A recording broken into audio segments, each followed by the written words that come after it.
Welcome, ladies and gents. Chris Andre here. Let's talk boxing. Liam Smith, Chris Eubank Jr. This is the technical breakdown and prediction video. Before we get into it, I've already uploaded one video going into a bit of a psychological deep dive about the psychological warfare that has been engaged by Liam Smith in the build up to this fight. I think he's done some fantastic things in the way he's operated, the things that he said, trying to plant seeds of doubt, create discord between Eubank and Bomac. He's just said a lot of right things at the right time. Check out that video if you haven't checked it out.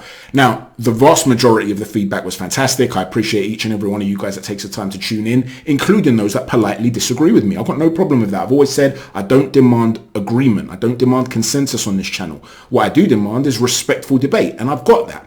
And a couple of people felt that what I was saying just had no validity to it. One of the people that said that is, what are you going to say when Chris Eubank Jr. beats him? Bear in mind that was not a prediction video. I might say Liam Smith's going to win. You're going to have to wait for the end of this video. But the fact of the matter is, you can win the mind games, do the right things, increase your chances of getting a result, and still lose a fight. Adam Leese left a brilliant comment in the comment section, and he said, you can see why Wilder put on the headphones during the third fight in the build-up with Tyson Fury. If you have a master trash talker in your ear all the time, it has to affect you. Now, bear a couple of things in mind. Number one, Tyson Fury is the sort of guy that, because he likes to trash talk and create this big drama, he wants the opponent to be listening to him. And if you go far back enough, you'll find videos where I'm repeating what Adam Leese has said here. I was saying it back then, because by putting on the headphones, you're stopping Fury getting what he wants, the audience, which is the fighter, to be able to be affected by his mind games. So what Wilder did was potentially stop Fury getting up for the fight. From what Fury says, they wanted to fight Anthony Joshua. Even if you don't believe that, and they knew all along they were going to fight Deontay Wilder, he still decimated the man, and now he's got to get up for it in a time when his daughter is in the intensive care unit in Athena. How do you motivate yourself for that? Well, the only way really to motivate yourself if you have to take that fight is to develop some sort of a beef, make it personal, and then want to crush his face. When he's not giving you that and you can't even be angry at the man, it must be difficult to get up for the fight. And he didn't look in great shape. He didn't have a great camp. He started the fight quite slowly. Wilder came out like a bull in a china shop, landing a lot of shots to the body from range. And of the three displays from Fury's perspective, it was the worst one. Because the first one, which most people felt he won even though it was a draw on paper, the fact of the matter is he was in such bad shape that you have to say, if you're talking about maximizing potential, that was a really good performance. The second performance, he decimated him. It was superb. So the third was the worst. And that coincides with him not being able to get into Wilder's head and trash talk. You see what I'm saying? So just because you win the mind games doesn't mean you're going to win the fight, just like Wilder didn't. But it's still potentially an important aspect which can help increase your chances. Now let's talk about this fight and how I think it will go. In the build up to the first fight, there was something that none of us expected to see, and that was that Chris Eubank Jr.'s chin would suddenly just evaporate via a process of osmosis. He got caught with a couple of big shots and he was rattled. He was gone. He gets up. He's staggering all over the place. Bambi on ice is how Liam Smith described him in the build-up to this fight. And he did look shaken up. The heart was still there. He wanted to go for the fight. He got dropped the second time, and when he got up again, he was still wobbly and the referee stopped the fight. Now, he's been complaining in the build-up to this fight that he should have been allowed to go on. Quite frankly, he should have been stopped after the first knockdown, because he gets up, he's wobbling. By the count of 10, you have to be ready to fight. He's still wobbling. He's got his hands down. He's squaring with the referee. He's not looking ready. The ref saying, come towards me, and he's still uneasy on his feet. You knew he was going to get knocked back down. God forbid if that was a big shot and got seriously hurt, what would we be saying? The ref should have stopped the fight. So for me, it was a late stoppage, not a premature stoppage. And Chris Eubank obviously has to engage in this thought process of, it was a lucky shot, I wasn't really that hurt, because you have to convince yourself of that as a fighter. You have to have that type of mentality. Now Eubank knows he can be hurt. So here's the problem that Eubank's going to have. In the first fight, I expected Eubank to be able to get on the back foot, pump that jab out, which he was doing early in the fight. And we know that Liam Smith's a bit of a slow starter. You want Eubank, if you're Team Eubank, to pump that jab out, get on the back foot, pull out quickly, rotate around the ring, dictate the tempo of the fight, so that when Smith inevitably starts to come on strong later, you've still got enough about you in your gas tank to be able to let go of vicious combinations and live with Smith on the inside. You're the bigger man. We know you've got some fantastic agility in those hips. So even when you're up close, he's fantastic at rolling, generating leverage, and shooting consecutive uppercuts and consecutive hooks. And he's got the agility to land and get off the line and then step out. which can allow you to control the tempo so that later on in the fight, when Smith would inevitably come on, you've got enough about you. Because the fact of the matter is, Eubank Jr. tends to fight in bursts. He's always fought in bursts. And that's not necessarily a criticism, because there are a lot of top fighters that do that. Andre Berto used to fight like that, former world champion. Canelo at one stage in his career used to fight like that. He's changed it up a little bit now. Now he seeks to control the tempo with feinting and big individual power shots. More consistent, almost monotonous, methodical method of breaking you down. But in the past, he used to have these bursts of energy, land some big powerful shots. Then he has to control the tempo, slow down. So he'll end up going for a walk, using really good agility, upper body movement to be able to be defensive. These are the things that Chris Eubank Jr. has also sought to do in his career too. I'm not comparing them directly. We're talking about how he goes about his work. He wants to take spots of breaks. What he's doing in those moments is taking a breather. He's just let go of a 10-punch combination, given everything he's got into it. He needs to regroup.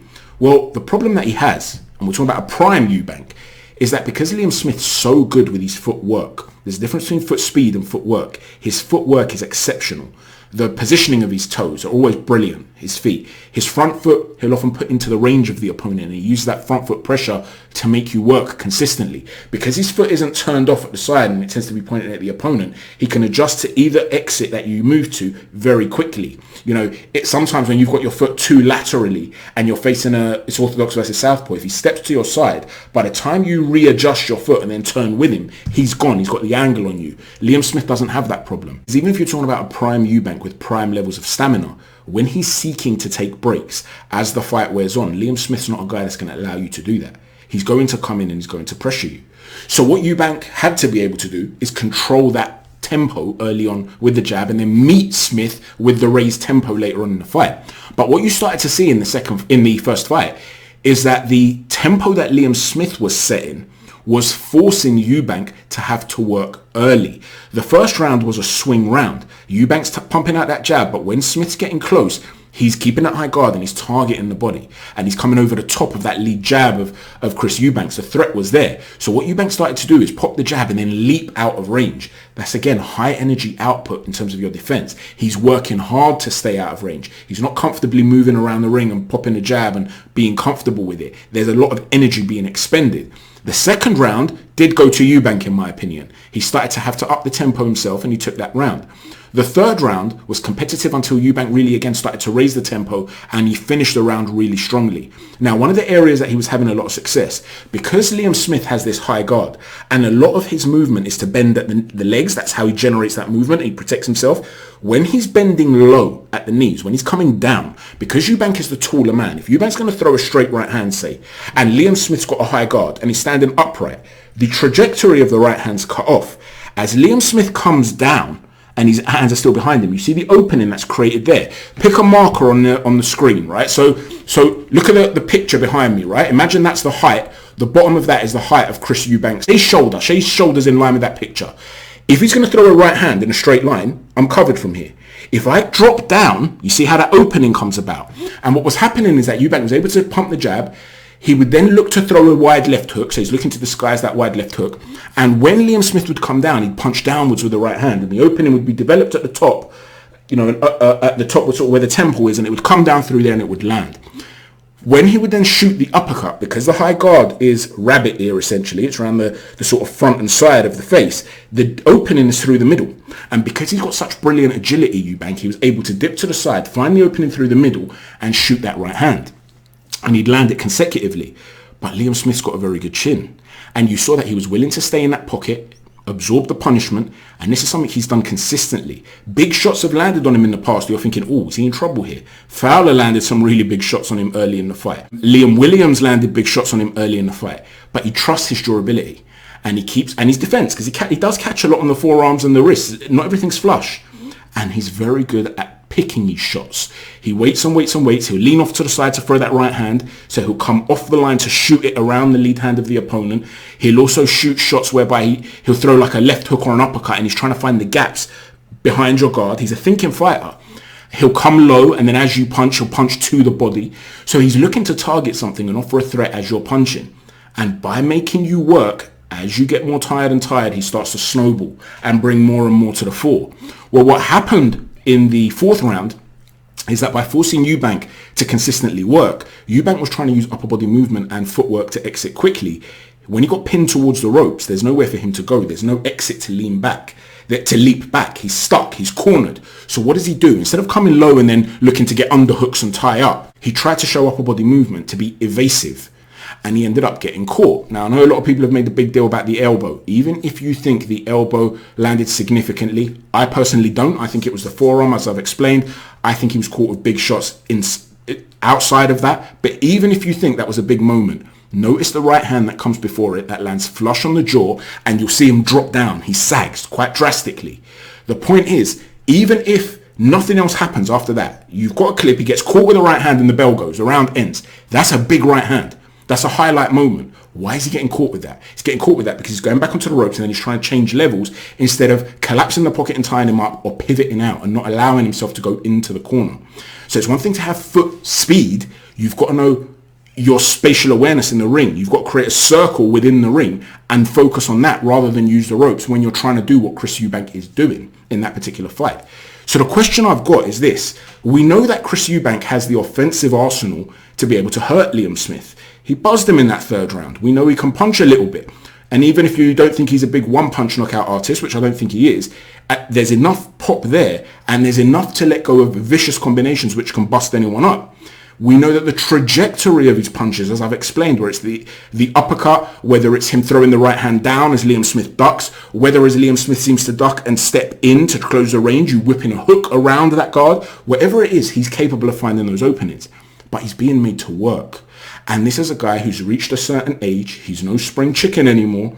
He's not necessarily living the life outside the ring from what we've understood. And we've spoken about the psychological breakdown video, how his mind might be in other areas now. He's become a father figure to his nephew Raheem. He's got bigger things to think about in terms of life responsibilities now than he did when he was in the prime of his youth, first starting boxing. And he's got this very sort of belinkered view of what he needs to achieve. My sole focus, I'm one-track minded, I need to become a world champion, I'm willing to die in the ring. That doesn't exist anymore. I'm not willing to die in the ring because now I've got a family that I need to look after, my brother's family. I've come into contact with the very concept of mortality and I need to take these things into consideration. All these things are playing on his mind potentially, and Liam Smith's been turning that screw psychologically. If it gets hard for Eubank as the fight draws on, is he going to be willing to go to that dark place? Who knows? What I will say is this. There is the potential that Eubank will look like a completely different specimen, physically speaking, because he did have to drain himself down to 157 or towards 157. Some people say he only went down as 158 or 159 when he was going to fight Conor Benn. When that fight didn't come up, he then put on a little bit of weight, but then he had to drop weight again in order to fight Liam Smith. Putting your body through that trauma of yo-yoing with your weight could potentially have a serious effect on your durability. If he's now come through that and he's ready, physically speaking, certain shots that were hurting him in the first fight might not be hurting him now. And it wasn't just the knockout punches. Go watch the fight again. The first round, the second round, the third round, there were punches that were landed where he'd wince away from or move away from. Right at the end of the third round as well, I felt that he felt a little shot in there. He was feeling them. If all of that disappears and shots are bouncing off him, well, then this could look like a very different fight. Not from a technical perspective, but physically, what Liam Smith might want to do will not be working. But that still doesn't take away from the fact that Eubank has always had the tendency to take portions off in rounds to take breaks. Then he'd have this high energy output. Then he'd lower his tempo, high energy output. And Liam Smith is the worst type of fighter to be in against when it comes to that because he does not let you rest. And that's why I think early in the fight, Eubank is not going to look as vulnerable as he did in the first fight. And he could very well build up a lead. That's how I expect it to go. I think Smith could have some hairy moments in there. Particularly as Chris Eubank Jr. has an athletic advantage over Liam Smith. He's got the faster hands. He's very agile. He's got the faster feet. So Liam Smith has to work his way into the fight. There's a reason he's a slow starter. It's not just because, oh yeah, I can't bother to get going. It's because of the process of his operation. The methodology of it requires time. Whereas Eubank can start going straight from the off, firing on all cylinders from a physical perspective. I think he's going to understand his surroundings a lot better. He won't be forced to go into the corners and by the ropes as easily. He will be looking to step out and move laterally when that seeks to happen. I also think that he's going to have a higher guard this time, particularly with the lead hand. I think he's concerned potentially about that right hand coming over the top of it. So he'll be more cautionary because of the cautionary tale of the first fight. I also think he's going to look to tie up a lot more to try and control the tempo, to lower the tempo, and I do think he will land some heavy leather early on. And if he was to land some heavy leather and get Liam Smith out of there, what a fantastic reversal of fortunes it will be.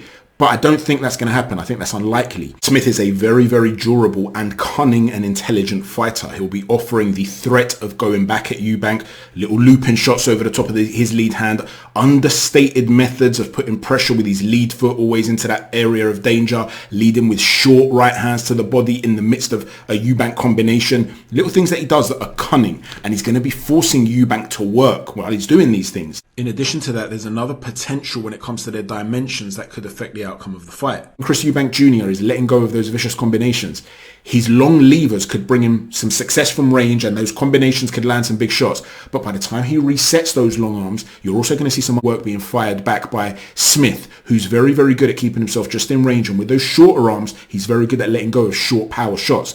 And I think as Eubank starts to want to take breaks as the fight wears on, you're going to see that he won't be allowed to. And I think he'll start to tire. I think he'll start to get broken down. And I think what's most likely is that Liam Smith will get him late. Now, there is a possibility that, like I said, Eubank builds up a lead and is able to have the right survival instincts and the right tactical nous now working on certain things to be able to see it out. But I think that's the second most likely outcome. I think the most likely outcome is that Liam Smith will get him late. Let me know what you think, ladies and gents. Don't forget to hit a stiff jab on the like button, a right cross on the subscribe button, and an uppercut on the notifications button. Thanks for watching. Chat to you soon. Take care. God bless.